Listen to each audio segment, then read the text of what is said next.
மக்களே வணக்கம், வெல்கம். இது கோல்ட் டாக். நான் உங்கள் டிஎன்ஆர், என்னோட இண்டிபெண்டன்ட் ஜேர்னலிஸ்ட், சீனியர் ஜேர்னலிஸ்ட் அப்படின்னு சொல்லலாம், சித்தார்த் பிரபாகர். சித்தார்த் வணக்கம். வணக்கம் சார். நம்ம ஏற்கனவே எல்லா கட்சிகளுடைய வேட்பாளர் தேர்வு, அந்த சீட்டுகளின் எண்ணிக்கை இதெல்லாம் பத்தி நிறைய பேசிட்டோம். இப்ப நம்ம பேச போறது எக்ஸ்க்ளூசிவா திருமாவளவனுக்கு ஏற்பட்டிருக்கிற கன்ஃபியூஷன். ஓகேவா? அதுதான் நம்மளுடைய டாபிக். இப்போ ஃபர்ஸ்ட் ஆஃப் ஆல் 8 சீட்டு கிடைச்சும் போது பரவாயில்லப்பா, ஒரு தலித் எம்பவர்மெண்ட்டுக்காக போராடுற கட்சிக்கு கம்யூனிஸ்ட் மாதிரி ஒரு சீட்லாம் குறைக்காம 6லேருந்து 8 ஆக்கியிருக்காரு, 2 பொது தொகுதி கொடுத்துருக்காரு அப்படிங்கிற மாதிரி ஒரு ஃபீலிங்லாம் இருந்தது நியூட்ரல் அப்சர்வர்ஸ் கிட்ட. ஆனால் போக போக அதெல்லாம் உடஞ்சிக்கிட்டே வருது. ஏன்னா அவர் நான் போட்டி போட போறேன்னு சொன்னாரு காட்டுமன்னார் கோயில்ல, இல்லை போட்டி போடலன்னு பின்வாங்கிட்டாரு. அதுக்கு அவர் அனௌன்ஸ் பண்ண கேண்டிடேட் 2000 பேர் அப்ளை பண்ணி இந்த விசிக்கு இருந்து யாரையும் எடுக்காம சீட்டே கேட்காத காங்கிரஸ்ல சீட்டு கேட்டிருந்த ஜோதிமணி அப்படின்னு சொல்லிட்டு முன்னாள் காங்கிரஸ் தலைவர், தலித், ஒரு பெரிய லெஜெண்ட். அவருடைய பையனை, இளைய பெருமாளுடைய பையனை இறக்கியிருக்காரு. திருமாவளவன் பயங்கர ஸ்ட்ரெஸ்ல இருக்கிற மாதிரி இருக்கிறாரு. பார்த்தா அவர் முகத்துல ஒரு சந்தோஷமே இல்லை. எலெக்ஷன் சமயம் ஒரு exciting period for everyone, but அவருக்கு இருக்க மாதிரி தெரியல. What is happening? What is your takeaway the whole இஷ்யூல? Correct sir. நான் சில ஃபேக்ட்ஸை மட்டும் இப்போ முதல்ல சொல்லிடுறேன் சார்.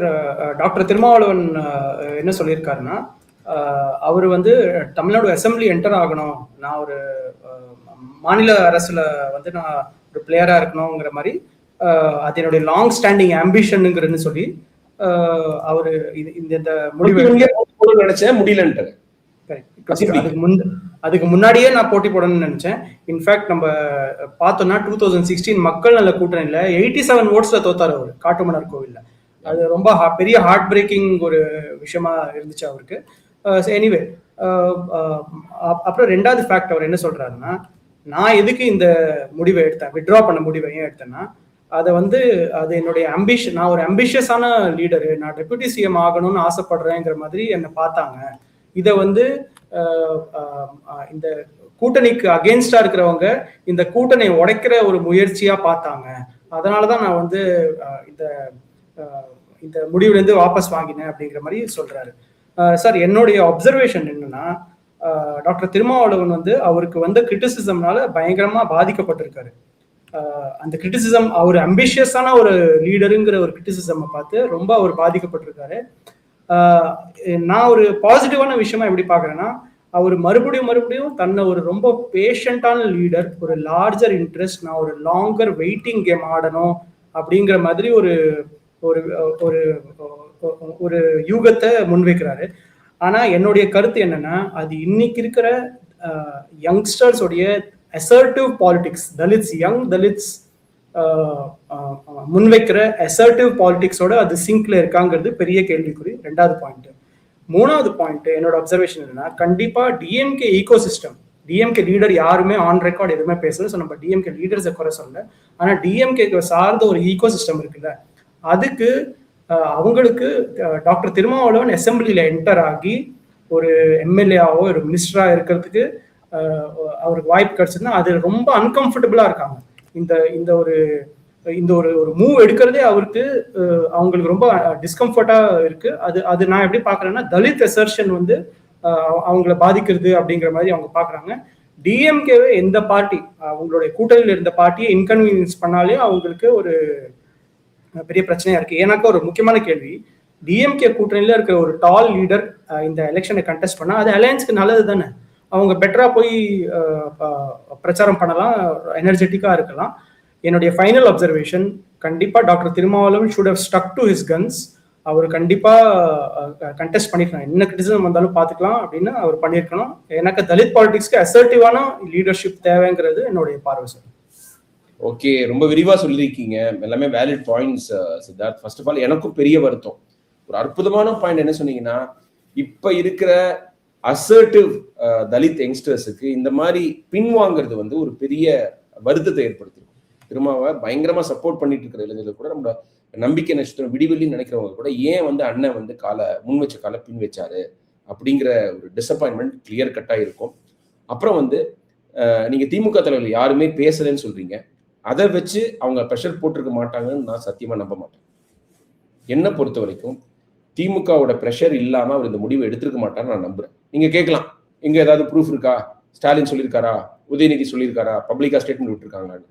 அரசியல் அதை வச்சா நம்ம பேச முடியும். என்ன நடந்திருக்கும் நம்மளும் வந்து ஊகிக்கலாம்ல. ஏன்னா அவர் கேண்டிடேட்ஸ் அனௌன்ஸ் பண்ணும்போது திமுக அவசரப்படுத்தினாங்கன்னு சொன்னாங்க. யார் கேண்டிடேட்ஸ் அனௌன்ஸ் பண்ண? திருமாவளவன் விசிகே கேண்டிடேட்ஸ் அனௌன்ஸ் பண்ண திமுக அவசரப்படுத்தினாங்களா? யாரு நீங்க அவசரப்படுத்துறதுக்கு? நான் கேட்கிறேன். நாங்க எங்க லிஸ்ட் விட போறோம், உங்க லிஸ்ட விடுங்க, உங்க லிஸ்ட விடுங்க. நீங்க யாருங்க இன்னொரு பார்ட்டியை சொல்றதுக்கு? அவங்களுக்கு டைம் எடுத்துக்கலாம். நாமினேஷன் ஃபைல் பண்றதுக்கு டைம் இருக்குது. ஸோ அவங்கள நீங்க இது பண்ண அர்ஜ் பண்ண வேண்டிய அவசியம் கிடையாது. இது நீங்க அதை ஃபைனலைஸ் பண்றதுக்கே டைம் எடுத்துக்கிறீங்க. காங்கிரஸுக்கே அவ்வளவு நாள் எடுத்துக்கிட்டீங்க. அப்புறம் எல்லா கட்சியும் கடைசியா தான் வந்து விசிகாவும் தேமுதிகவும் வருது. அப்ப அவங்க டைம் எடுத்துக்க கூடாதா கேண்டிடேட்ஸ் செலக்ட் பண்றதுக்கு? அவர் தூங்காம 2 மணி வரைக்கும் எல்லார்ட்டையும் ஜூம் கால்ல பேசி அவர் முடிவு எடுத்திருக்காரு. அதுவே தப்பு. முக்கியமான பாயிண்ட் ஒன்று சொல்றேன் சித்தார்த். மாநில சுயாட்சின்னு நியாயமா மாநில உரிமைகளுக்காக போராடுற திமுக இந்த கூட்டணி கட்சிகள் விஷயத்துல ரொம்ப மோசமா நடந்துக்கிட்டாங்க. அவங்க ஐடென்டிட்டியை சிதைக்கிறாங்க. மதிமுக சின்ன கட்சிங்க, ஒண்ணு இல்லாத கட்சியே போகுதுங்க, இது இருந்து போகுதுங்க. அதுக்கு ஒரு தலைவர் இருக்கிறாரு. ஒரு காலத்துல உங்க கட்சி தலைமையே அவர் எதிர்த்து கேட்டவர். அவங்க ஏன் அவங்க சொந்த சின்னத்துல போட்டிடக்கூடாது? அவங்களுக்கு ஒரு ஐடென்டிட்டி வரக்கூடாது? 3 டிஎம்கே சின்னம் உதயசூரியன், இன்னொன்னு அவங்க சின்னம், அதுவும் வேணாம்னு சொல்லி 4த்தையும் ஒத்துக்கிட்டாங்க. அதே மாதிரி ஒவ்வொரு கட்சிக்கும் மக்கள் நீதி மையத்துக்கு உங்ககிட்ட வந்தாரு, 2.5% வாங்கிட்டு உங்க பக்கம் வந்தாரு. 2 சீட்டு கொடுக்குறதுல என்ன? டார்ச் லைட்டை வச்சுட்டு அவர் ஏதோ இது பண்ணிக்கிட்டு இருந்தாரு. எங்க கட்சி எங்க சின்னம்னு கொடுத்தா என்ன கேட்கிறேன்னா, இப்போ கமல்ல போட்டியே போடலன்னு சொல்லிட்டாரு. இங்க பெருந்தன்மையா 2 இது கொடுத்தா என்ன? எல்லா கட்சிகளும் உங்க சின்னம் தானே. தேசிய கட்சிகளா இருந்தாலே தவிர நாங்க சின்னம் தர மாட்டோம். ஐயுஎம்எலுக்கு சின்னம் இருக்கு, சரி போச்சுக்கோங்க. கம்யூனிஸ்ட் கட்சிகளுக்கு சின்னம் இருக்கு, எடுத்துட்டு போங்க. அப்படிங்கிற ஆட்டிடியூட் வந்து இது பிக் பிரதர் ஆட்டிடியூட் இல்லையா? நீங்க மாநில சுயாட்சி, நீங்க சென்டர் நசுக்க கூடாது, நீங்க வந்து பூதாகரமா ஆயிடக்கூடாது அப்படின்னு சொல்ற மாதிரி தான் இவங்களும் நடந்துக்கிறாங்க. நான் கேட்கிறேன், துரை வைகோக்கு ஏதோ தீப்பெட்டி சின்னமோ ஏதோ கிடைச்சது திருச்சியில, ஜெயிக்கலையா அவரு? கம்ஃபர்டபுள் மெஜாரிட்டியில ஜெயிக்கலையான்னு கேட்கிறேன். புதுசா கிடைச்ச சின்னத்தை வச்சு ஜெயிக்கிறாரு அவரு. தேர்தலுக்கு அந்த தேர்தலுக்கு கிடைச்ச சின்னம் இவங்களுக்கு வந்து ஏற்கனவே இருக்கிற சின்னம். அந்த சின்னத்தெல்லாம் நீங்க வச்சு கூடாது, அதை வச்சு நீங்க முன்னேறக்கூடாது, கன்சாலிடேட் பண்ணக்கூடாது அப்படின்னா என்ன அர்த்தம்? அது நியாயமே கிடையாது. ஸோ அதனால திருமாவளவன் வந்து என் மேல அழுத்தமே இல்லைன்னு எவ்வளோ சொன்னாலும் அதை யாருமே நம்ப தயாரா. என்னை பொறுத்த வரைக்கும் விசிகாவை நம்ப மாட்டாங்க. ஏன்னா அடுத்த நாள் ஸ்டேட்மெண்ட் பாருங்க, அன்புமணி ராமதாஸ், அண்ணாமலை, ஆதவ் அர்ஜுனா எல்லாம் அந்த ட்ரிபிள் எல்லாம் உள்ள வந்துட்டாங்க. அவரை ப்ரெஷர் பண்ணி இது பண்ணிட்டாங்க, பின்வாங்க வச்சுட்டாங்க. திமுக தன்னோட வேலையை காமிச்சிச்சு, தன்னோட உண்மையான முகத்தை காமிச்சிச்சு. அன்புமணி இன்னும் சொல்றாரு, ஒண்ணுமே இல்லாத தேமுதிக 10 சீட்டு, இவ்வளவு உழைச்ச திருமாவளவனுக்கு 8 சீட்டான்னு அவர் கேட்கிறாரு. அப்புறம் எனக்கு இன்னும் பெரிய டிசப்பாயிண்ட் என்னன்னா, நல்ல தொகுதிகளை கொடுக்கல. நீங்க இவ்வளவு கொள்கை பிடிப்பா இருக்கிற திருமாவளவனுக்கு, விஜய் பக்கம் போகாத திருமாவளவனுக்கு, உங்களை அவ்வளவு டிஃபெண்ட் பண்ணிட்டு இருக்கிற திருமாவளவனுக்கு நீங்க நல்ல ஜெயிக்கிற சீட்டா கொடுக்க வேணாமா? 8 வேணாம், 6 கொடுத்திருந்தா கூட சாலிடான சீட்ஸ். அவங்க கேட்கிற அரூர் கேட்டா கொடுங்களேன். அரூர்ல வந்து பட்டியலின மக்கள் அதிக எண்ணிக்கையில் இருக்காங்க, அதனாலதான் அது வந்து ரிசர்வ் தொகுதி. அவங்க வந்து திமுக ஓட்டு போட்டிருக்காங்க. திருமாவளவன் ஒரு காரணம். அன்புமணி, சௌமியா அன்புமணி தோக்கிறதுக்கு அவங்களோட ஓட்டு தான் காரணம் 2024 லோக்சபா எலெக்ஷன்ல. நீங்க அதெல்லாம் கன்சிடர் பண்ணி கொடுங்க. அரூர் இல்லைன்னா திமுக இல்லையா கேட்குங்க. அப்ப நீங்க உதயநிதி எல்லாம் திருமாதான் என்னுடைய கொள்கை தலைவர் அப்படி இப்படி நான் அண்ணன் கத்துப்பேன்னு சொன்னா என்ன அர்த்தம்? அந்த கொள்கையை இன்னும் வளர்க்கறதுக்கு உதவி செய்யுங்க. அது செய்யாம போறது எப்படி செய்தது? அதனால வந்து என்னை பொறுத்த வரைக்கும் திருமாவளவனுக்கு மட்டும் இல்ல, விசிகாக்கு மட்டும் இல்ல, ஒரு தலித் மூவ்மெண்ட்டுக்கே மிகப்பெரிய பின்னடைவை இந்த இவருடைய நான் போட்டிட மாட்டேன்னு சொன்ன முடிவு ஏற்படுத்திச்சு நான் நினைக்கிறேன். அதை ஒரு வருத்தத்தோடு நான் சொல்றேன். ஏன்னா நம்ம நிறைய தலித் எம்பவர்மெண்ட் இன் பாலிடிக்ஸ் பத்தி பேசுறோம். சார் 2-3 விஷயங்கள் சார். முதல்ல நான் என்ன சொல்ல விரும்புறேன்னா, சார் நான் திமுகவா இருந்தேன்னு வச்சுக்கோங்களேன், நான் வந்து திமுகவுடைய லீடரோ இல்லை நான் திமுக டிசிஷன் மேக்கிங் அத்தாரிட்டியா இருந்திருந்தேன்னா, கண்டிப்பா இந்த லாஸ்ட் 5 இயர்ஸ், லாஸ்ட் 10 இயர்ஸ் உடைய எக்ஸ்பீரியன்ஸை வச்சு கண்டிப்பா விசிகா ஒரு பெரிய பொலிட்டிக்கல் ஃபோர்ஸா எமர்ஜ் ஆகிறது கண்டிப்பா எனக்கு வரைக்கும். கண்டிப்பா எனக்கு அவங்க பேசுற பாலிடிக்ஸும் நான் செய்ய நினைக்கிற பாலிடிக்ஸும் ஒத்து வராதுன்றீங்க.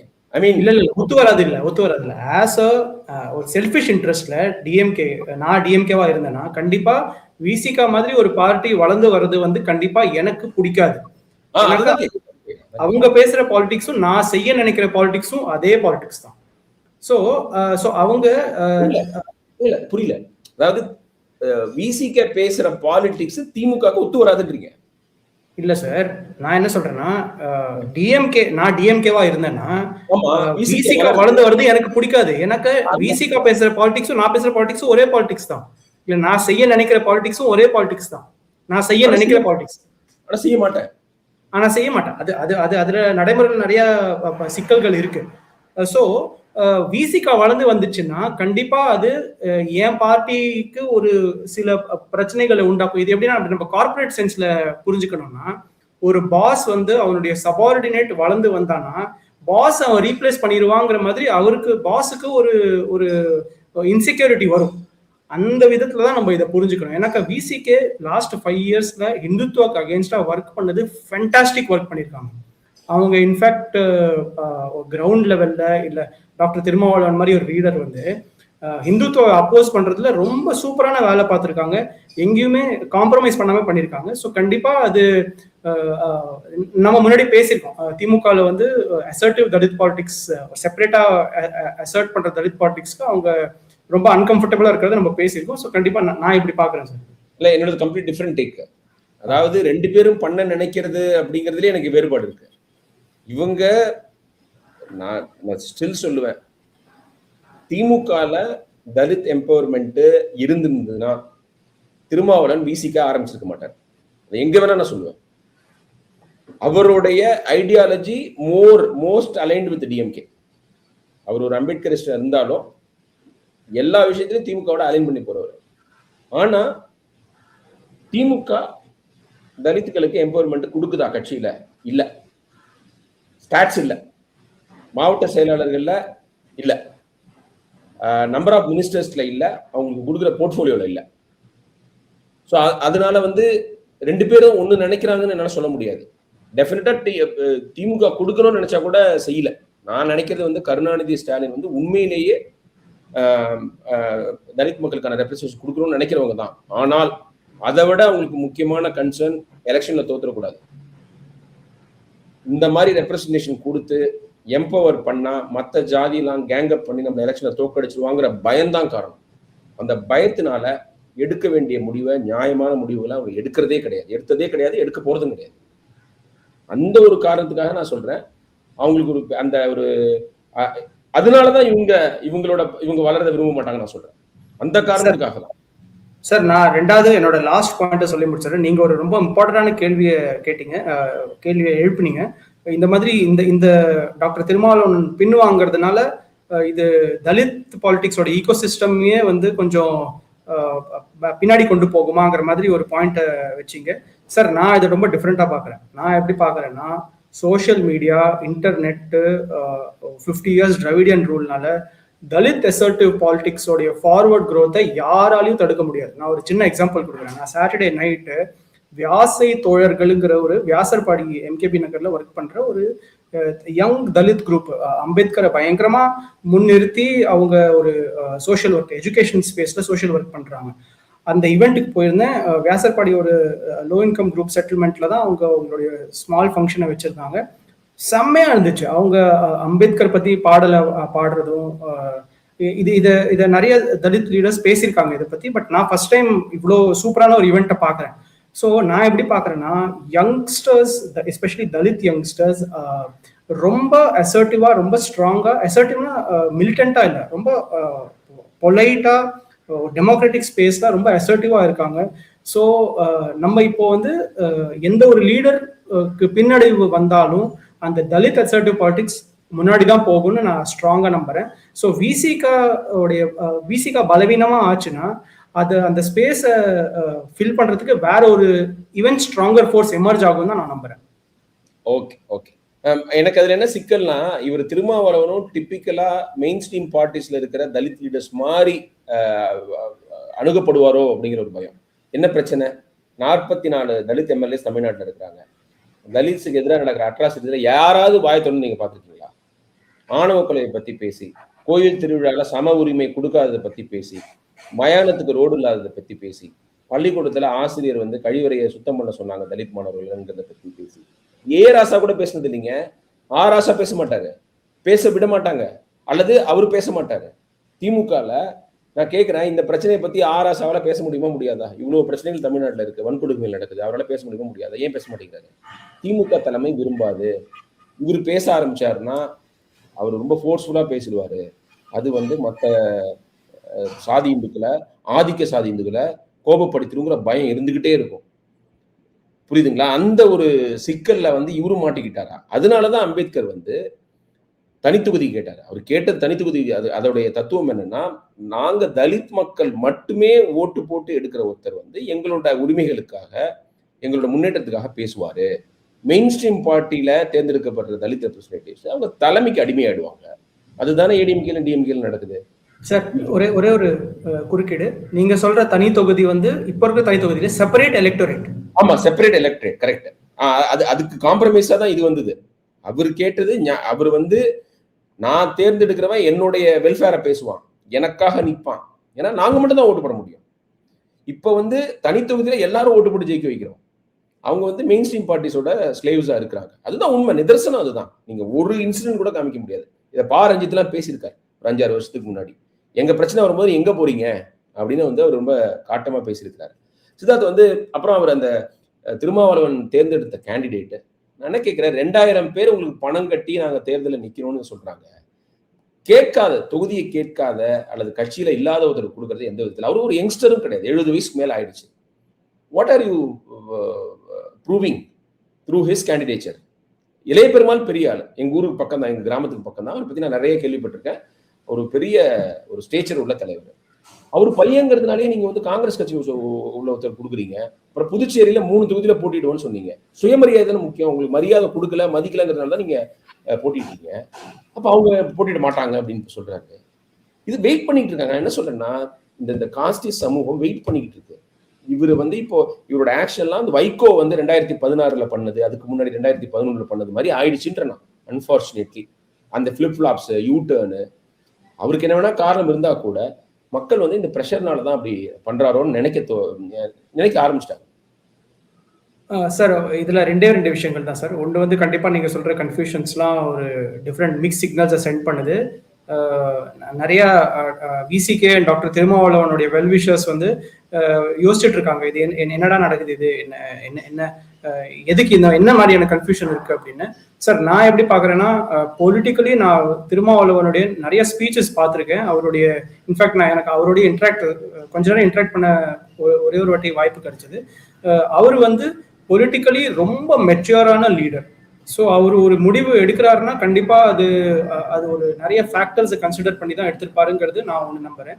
ரெண்டாவது வந்து இப்போ என்ன நடக்குதுன்னா, அவரு கூட்டணியை உடைக்கிறாருங்கிற மாதிரி நிறைய பேர் பேச ஆரம்பிச்சிட்டாங்க. ஸோ கரெக்ட், திமுக ஈகோ சிஸ்டம். ஸோ கண்டிப்பா அவர் என்ன பண்றாருன்னா, he is trying to show that he is more loyal then the king. இதுக்கு நான் ஒரு ஸ்டாட்டிஸ்டிக் வச்சிருக்கேன். இதுக்கு நான் ஒரு இம்பார்ட்டன்ட் ஸ்டாட்டிஸ்டிக் வச்சிருக்கேன். இந்த பிரச்சனை இந்த லாஸ்ட் 1-2 டேஸ்ல இந்த பிரச்சனை வெடிச்சது பிறகு அவரு தன்னோட ட்விட்டர் ஹேண்டல்ல 20 ட்வீட் போட்டிருக்காரு. லாஸ்ட் 2 நாள்ல 20 ட்வீட் போட்டிருக்காரு. அதுக்கு நம்ம கம்பேர் பண்ணோம்னா, அதுக்கு முன்னாடி வந்து அவருடைய average tweeting frequency only 3 to 5 tweets maximum per day, sometimes only 1 tweet a day, இல்ல 1 tweet in 2-3 days. ஸோ நான் பிரச்சாரத்துக்கு போறேன், நான் இவங்களோட பிரச்சாரம் பண்றேன் அப்படிங்கிற மாதிரி 20 ட்வீட் போட்டிருக்காரு. ஸோ கண்டிப்பா அவர் வந்து இந்த அவர் கூட்டணியை உடைக்க பாக்குறாருங்கிற மாதிரி ஒரு மனநிலை உண்டாக்கி இருக்குல்ல, அது வந்து அவரு எப்படியாச்சும் நான் இதை நியூட்ரலைஸ் பண்ணணும், I have to prove my செல்ஃப்ங்கிற மாதிரி நான் ஒரு விதமா பாக்குறேன். நான் என்ன கேட்கிறேன், எப்போதுமே இந்த தலித் தலைவர்கள் மட்டும்தான் ப்ரூவ் பண்ணிக்கிட்டே இருக்கணுமா கேட்கிறேன். அவங்க இவ்வளோ ஐடியாலஜிக்கலா ஸ்ட்ராங்கா இருக்கிறவர், மோடிக்கு ஜால்ரா அடிச்சா இன்னைக்கு வந்து மத்திய அமைச்சராகக்கூடியவர், அவங்களுக்கு பிஜேபிக்கு சாதகமா நடந்துக்கிட்டா அவருக்கு தேவையான வசதிகள் எல்லாம் கிடைக்கும். அப்படி இருக்கும்போது அதை ரெசிஸ்ட் பண்றவர் வந்து, நீங்க அவ்வளோ ஐடியாலஜிக்கலா வலுவா இருக்கிறவர் வந்து நீங்க உடைப்பாருன்னா, உடைக்கணும்னா விஜய் வந்திருக்கும் போதே உடைச்சிக்க மாட்டாரா? விஜய் தங்க தாம்பாளத்தை வச்சுக்கிட்டு கூட்டும் போதே உடைச்சிருக்க மாட்டாரா கேட்கிறேன். 25 சீட்டு வாங்கிட்டு போயிருக்க மாட்டாரா? ஏடிஎம்கே வந்து பேசினாங்கன்னு கேள்விப்படுறோம். 10 சீட் தரோம், 12 சீட்டு தரோம் அப்படின்னு 2024 பாராளுமன்ற தேர்தலே வாங்கன்னு சொல்லும்போது அவங்க வந்து போயிருக்க மாட்டாரா? அவர் எதுவுமே போகாம இருக்கும்போது நீங்க அவர் போவாருன்னு நினைக்கிறது எவ்வளவு பெரிய இது தப்புது.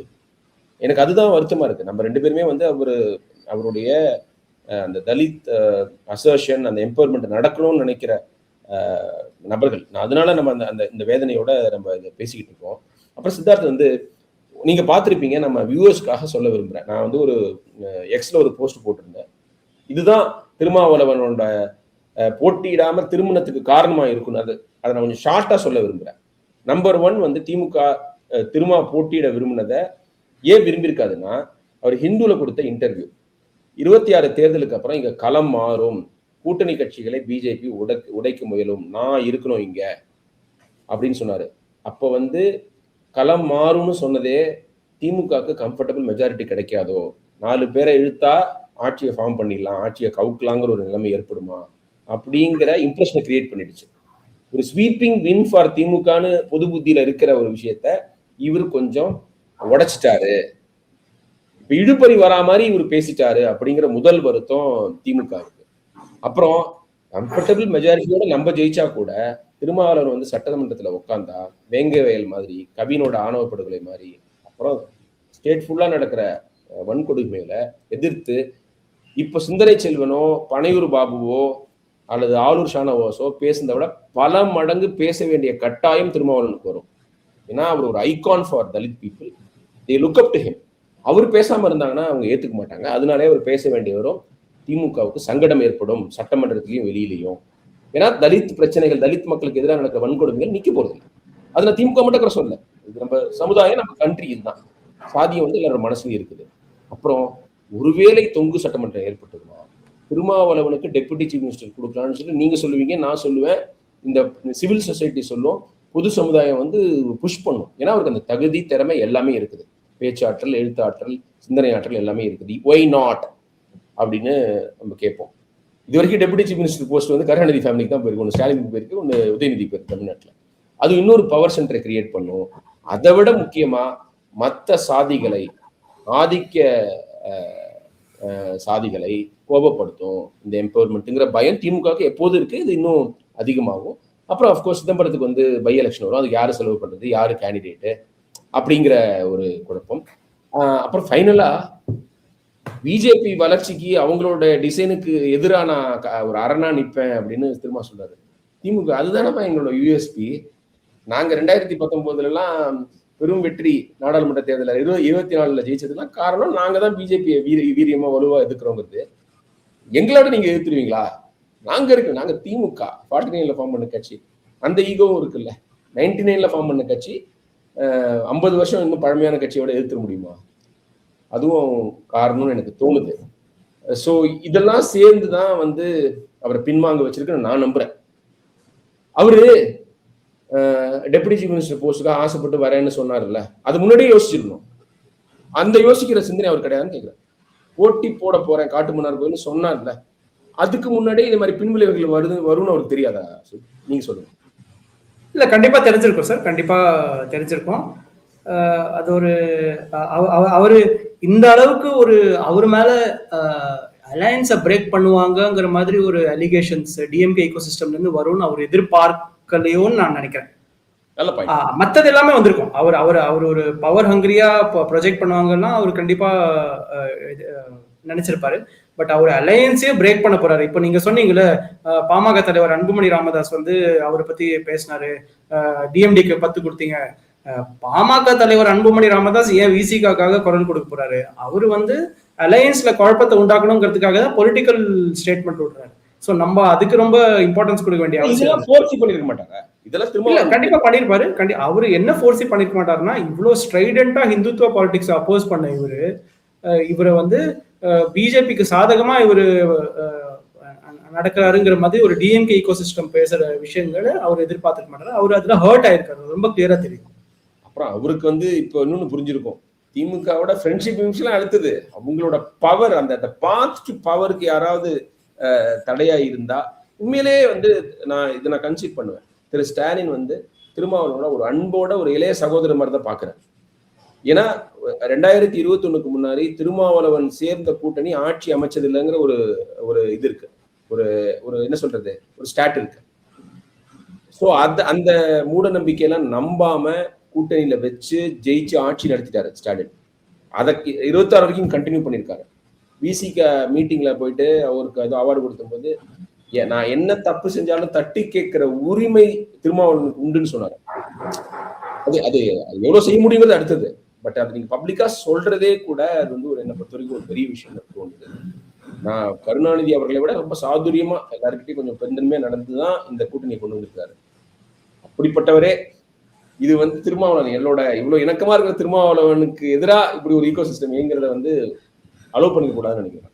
பப்ளிக் ஸ்டேட்மெண்ட் விடலாம்ல, திருமாவளவன் போட்டிக்கிறது தப்பு இல்லை அப்படின்னு சொல்லலாம்ல. அப்படி சொன்னா வந்து இவருக்கு அது ஒரு ஷார்ட் இந்த ஆம் தானே, அவர் பின்வாங்கி இருக்க மாட்டாருல்ல.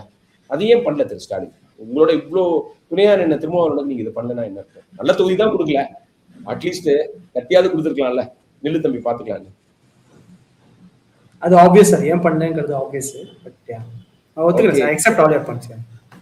ஓகே சித்தார்த், பாப்போம். வந்து பயங்கர சூடு பிடிக்குது. ஆனா நம்மளுடைய ஃபோக்கஸ் வந்து தமிழ்நாடு நலன், அப்புறம் வந்து நம்மளுக்கு மனசுல படுற விஷயங்களை பேசணும், தயக்கம் இல்லாம பேசணும்.